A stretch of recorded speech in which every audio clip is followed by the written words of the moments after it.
وزراء کو NOCs کی اجراء کیے جا رہے ہیں، اس کے اوپر بھی انہوں نے خدشات کا اظہار کیا ہے۔ تو دوسری جانب بجٹ کے اوپر بھی ان دونوں جماعتوں کے درمیان، مطلب کل نواز شریف پہنچے، بلاول بھٹو بھی تنقید کر رہے تھے، اور بھی لوگ جو ہیں وہ اس طرح سے معاملات دکھا رہے تھے۔ اب بجٹ آ گیا ہے تو بجٹ کے اوپر بھی پیپلز پارٹی اور مسلم لیگ نون کے درمیان ایک بار پھر مذاکرات شروع ہو چکے ہیں، کچھ ایشوز کے اوپر ڈسکشنز چل رہی ہیں۔ رات گئے بھی مذاکرات ہوتے رہے ہیں، وزیر اعلیٰ مراد علی شاہ بھی وہاں پر پہنچے، نوید قمر اور شہری رحمان بھی تھیں، اور حکومتی ٹیم نے اتحادی جماعت یعنی پیپلز پارٹی کو جو آئندہ بجٹ ہے اس سے اور اس کی جو توسیع شدہ ترقیاتی بجٹ ہے اس کے اوپر جو ہے وہ بریفنگ دی گئی ہے۔ آج شام 6 بجے ایک اور ان کے درمیان میٹنگ ہونی ہے، PSDP سمیت بے نظیر انکم سپورٹ پروگرام ہو یا پھر جو باقی معاملات ہوں، ان کے اوپر ان دونوں جماعتوں کے درمیان کچھ ایشوز چل رہے ہیں، اور انہی ایشوز کو لے کر پھر جو ہے وہ اسٹیبلشمنٹ سے گفتگو جو ہے وہ کی جائے گی۔ لیکن کچھ کہانی یہ چلائی جا رہی تھی کہ جو بجٹ ہے وہ اس وجہ سے آگے ہوا ہے کہ لیجسلیشن کرنی ہے تو 5 کی بجائے اب 10 سے آگے چلا گیا ہے، تو وہ وجہ پیپلز پارٹی کی ہے، اور کچھ ایسے اقدامات ہیں جس کی وجہ سے اس کو آگے کرنا ان کے لیے ناگزیر ہو چکا تھا۔ اب آتے ہیں سہیل خان افریدی، وزیر اعلیٰ خیبر پختونخوا۔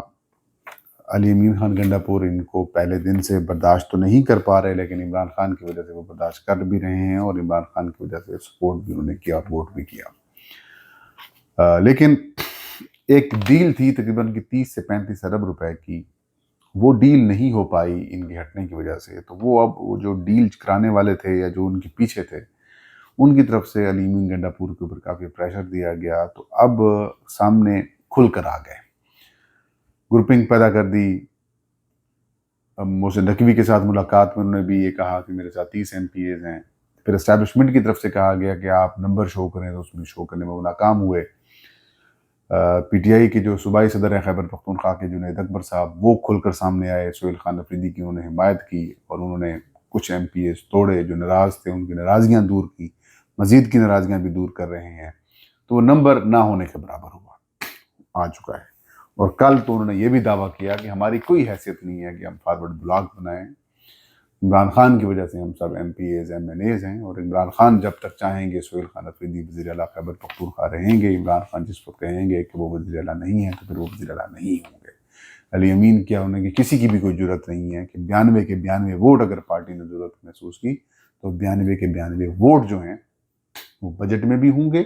اور بعد میں بھی ہوں گے، لہٰذا یہ جو گروپنگ والی باتیں ہیں انہوں نے کہا ایسی کچھ نہیں ہے، سب کچھ عمران خان، اور کسی کا اگر اختیار ہے حکومت ختم کرنے کا تو وہ عمران خان کا ہے۔ اب یہ ساری چیزیں تو وہ ٹیکل کر چکے ہیں، سہیل خان افریدی جناب جنید اکبر کے ذریعے کر چکے ہیں، لیکن سہیل افریدی کو لگایا عمران خان کی رہائی کے لیے گیا تھا کہ عمران خان کو رہائی کے لیے کمپین چلائیں گے، یہ اگریسو ہوئے، جو علی امین نہیں کر سکے وہ یہ کریں گے۔ لیکن سہیل خان افریدی کے بارے میں بھی مطلب یہ کہ وہی باتیں کہ وہ ان کو بھی اپنی سیٹ کی فکر پڑ گئی ہے۔ یہ چکوال یا اس سائڈ کے اوپر نا ایک بڑا، ہمارے ساؤتھ میں بھی ایک ہے، اگر کوئی شرارتی لڑکا ہوتا ہے یا بچہ ہوتا ہے نا تو وہ شرارتیں کرتا ہے، تنگ کرتا ہے لوگوں کو، تو اس کا جو شلوار کا جو ناڑا ہوتا ہے نا اس کو ڈھیلا کر دیتے ہیں، اس کا ناڑا ڈھیلا کر دیتے ہیں، تو اس کا جو 95 سے 99% فوکس ہوتا ہے وہ اپنے شلوار کو یا اپنے ناڑے کو سنبھالنے کے اوپر لگا ہوتا ہے، وہ ہر وقت اوپر ہی کرتا رہتا ہے، شرارتیں نہیں کرتا۔ تو بنیادی طور پر سہیل خان افریدی کا جو فوکس ہے، ان کا جو ڈھیلا نالا ہے نا، ناڑا یا پھر جو شلوار ہے وہ پہنا دی گئی ہے، اور ان کی توجہ اپنی سیٹ بچانے کے چکر میں پڑی ہوئی ہے۔ بہرحال انہوں نے کا الٹیمیٹم تو دیا ہے، لیکن جو فکر والی بات ہے ان کے لیے، جو پریشانی والی بات ہے، وہ اس وقت جو شیر افضل مروت کے ذریعے درخواست دائر کروائی گئی ہے آئینی عدالت میں،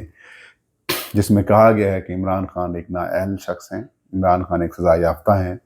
وہ جیل کے اندر ہیں، اور وہ کیسے ایک منتخب MNA کو یا منتخب MPA کو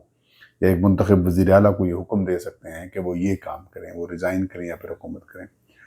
تو وہ پرانی والی سچویشن جو ہے وہ بحال کرانے کے لیے یہ ایک اٹیمپٹ کی جا رہی ہے، لیکن اس میں بھی اگر یہ کریں گے تو اس سے ایشوز پیدا ہو جائیں گے۔ اگر یہ کریں گے علی امین بحال ہو سکتے ہیں، ہو جائیں۔ علی امین جب بحال ہو جائیں گے تو پھر تحریک عدم اعتماد تحریک انصاف کے جو باقی ایم پی ایز ہیں غصے میں لے کے آ جائیں گے، وہ چاہے سہیل افریدی آئیں یا پھر کوئی اور وزیر اعلیٰ آئے، لیکن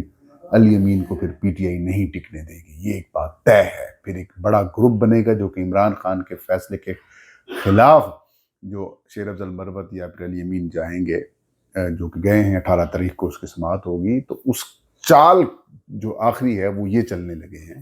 تو اس چال کا کاؤنٹر یہ کیا جا رہا ہے کہ اگر یہ کریں گے تو پھر ہم اس طرح سے کر کے تحریک عدم اعتماد لا کے پھر علی امین کو ہٹا دیں گے، اسے اپنی مرضی کا وزیر اعلیٰ لے کے آ جائیں گے، یا یہ کریں گے کہ 18 سے پہلے جناب کو شیر افضل مروت کو کہیں کہ پٹیشن اپنی واپس لیں، ان کو راضی کیا جا سکتا ہے۔ یہ چیزیں چل رہی ہیں۔ یہ تھا آج کا ویلاگ، مجھے اجازت دیجیے۔ اللہ ہم سب آمین ناصر ہو۔